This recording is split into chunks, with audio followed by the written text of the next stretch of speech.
ఒక 25 గ్రాములు శనగపిండి వేసుకోండి.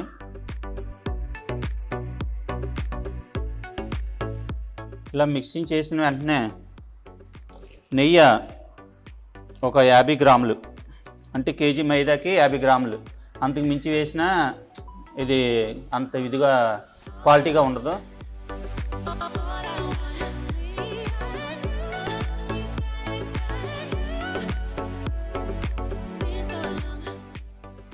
కేజీకి 50 గ్రాములు సోడా, తిని సోడా అంటే మార్కెట్లో దొరుకుతుంది, అది 50 గ్రాములు. ఇలా వేసుకుని మీకు తగ్గట్టుగా వాటర్ పోసుకుని ముద్ద అవ్వలాగా 1 లీటర్ వాటరు,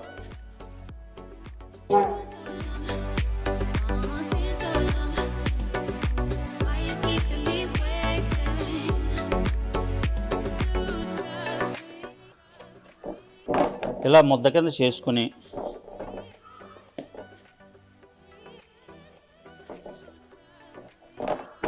దీనిపైన లైట్గా నెయ్యి పైపైన ఇలా రాసుకుని ఇలా మాలిష్ చేసుకుని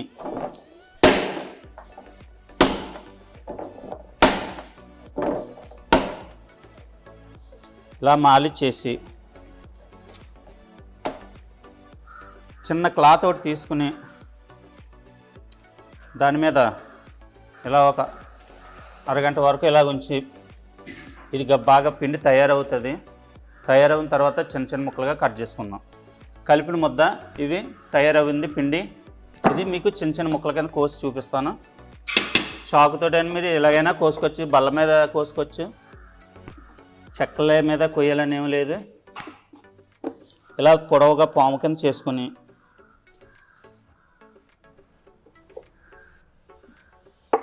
ఇలా సైజు చిన్న ముక్కలుగా కట్ చేసుకోవాలి.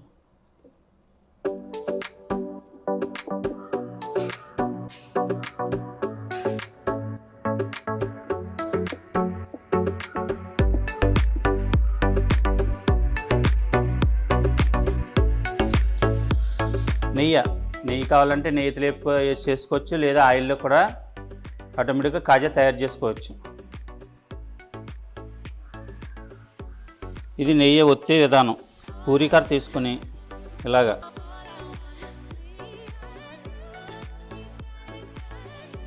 సమానంగా ఇలాగ ఒత్తుకోండి.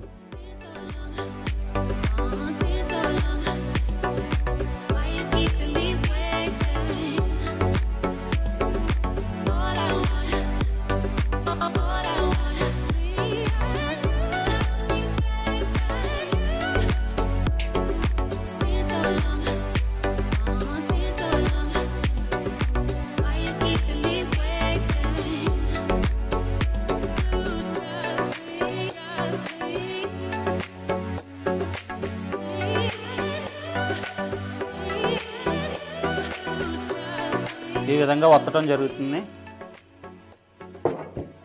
డీప్ ఫ్రై చేసుకోవాలి దగ్గరికి బాగానే ఏగిలాగా.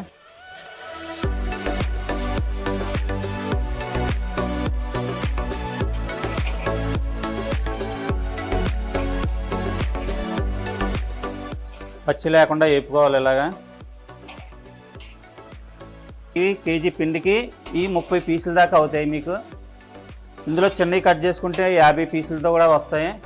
మనకి ఏ సైజు కావాలంటే ఆ సైజు కట్ చేసుకోవచ్చు. స్మాల్ బిగ్ కూడా ఉంటాయి, 2 కట్ చేసుకోవచ్చు. మనం ఇంట్లో చేసుకునే విధానం బట్టి ఉంటుంది. ఇప్పుడు ఇది మేము ఫ్రెష్ పాకం పట్టుకున్నాం, పంచదార. మీరు ఇళ్ళల్లోనే కేజీ పిండికి మించుమించు 1.5 కేజీన్నర కంపల్సరీ 1 కేజీన్నర ఉండాలి. ఎందుకంటే అందులోని ప్రాసెస్ ముంచడానికి ఇంచుమించు మనకు పాకం ఈ దెబ్బ వచ్చేలా చూసుకోవాలి. పట్టు ఉండేలాగా కరెక్ట్గా చూసుకుని వేసుకుంటే కాజా నిల్వ ఉంటుంది. ఇది కేజీ వాటర్కి కేజీన్నర దానికి 1/2 లీటర్ వాటర్ కంపల్సరీ వేసుకోవాలి. ఓకే, ఇది పాకం పట్టుకున్నాం మేము ఆల్రెడీనే ముందుగానే.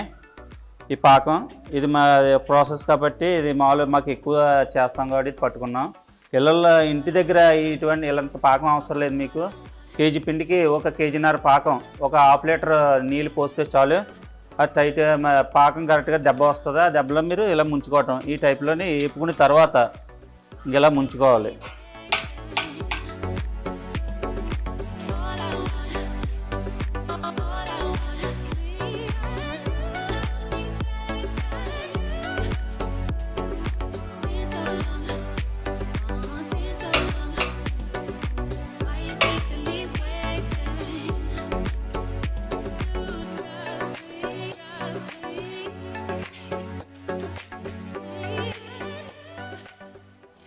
ఇది ఇలా ముంచిన తర్వాత ఒక 20 నిమిషాలు ఎక్కువ చేపు ఉంచడం వల్ల ఏమవుతుందంటే పాకం వేడి వల్ల మెత్తదనం అయిపోతుంది కాజా. కాబట్టి చల్లారిన తర్వాతే లైట్ గోరువెచ్చని నీళ్ళు ఎలా ఉంటాయి మనకి ఆ టైప్లో గోరువెచ్చని పాకంలో ఇది ముంచాలి. ఇలా ముంచడం వల్ల ఇది ఈ కాజాలు మెత్తబడకుండా ఉంటాయి.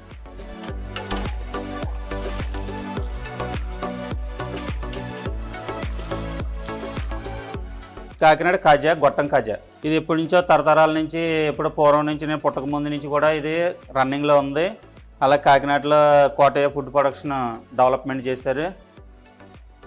చేయడం వల్ల ఈరోజు కాకినాడ కాజా ఎంత ప్రత్యేకతగా గాంచింది. ఇక్కడ ప్రాసెస్ అంతా అయ్యే మెటీరియల్, రెండోది ఏమి వాడడం, నెయ్యి ఇవే. ఏంటంటే బయట ఏ రకరకాలు ఇవన్నీ వేస్తారు, మేము అవన్నీ వేయం. కానీ సైడ్ ఎఫెక్ట్లు కానీ ఏమి ఉండవు. తిన్న వాళ్ళకి ఆరోగ్యంగానే ఉంటారు, వాళ్ళకి ఏ కడుపు ఉబ్బరాలు ఏమి ఉండవు.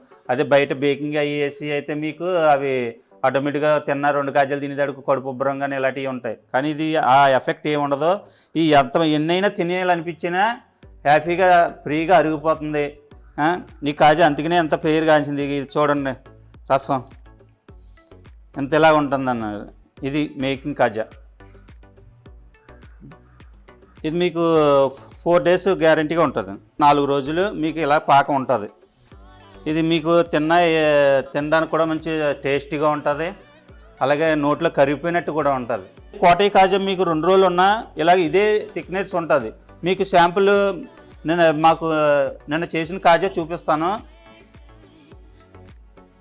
ఈ వేళ తయారు చేసిన కాజా, ఇది నిన్న తయారు చేసిన కాజా. కానీ ఇది 3 days అయినా మాకు ఇదే ఇలాగే ఉంటుంది క్వాలిటీ. కానీ ఈ కాజాలు 2 కూడా ఏది డిఫరెన్స్ ఉండదు. బ్లాక్ అయిపోవడం కానీ, నల్లగా అయిపోవడం కానీ, వాసన రావడం కానీ ఏమి ఉండదు. స్మెల్ అనేది రాదు. ఇది క్వాలిటీ. ఇది కోటయ్య ఫుడ్ ప్రొడక్షన్ ఇచ్చే క్వాలిటీ మీకు. ఇదిగోండి, ఇది జ్యూస్ చూడండి. ఇది మరుసటి రోజు కూడా జ్యూస్ అలాగే ఉంటుంది. ఇలా 4 days ఉంటుంది ఈజీగాని. కోటయ్య కాజాకి ఓన్లీ ఈ 4 days ఇలాగా ఉంటుంది. ఇది ఉన్న మిగతా కాజాలకి ఉంటాయి జ్యూస్ ఉన్నా కానీ దాన్ని టేస్ట్ తేడా వచ్చేస్తుంది, పులుపుదనం అలా వస్తుంది. కానీ కోటయ్య కాజాకి స్వీట్నెస్ ఉంటుంది, పులుపుదనం అనేది రాదు.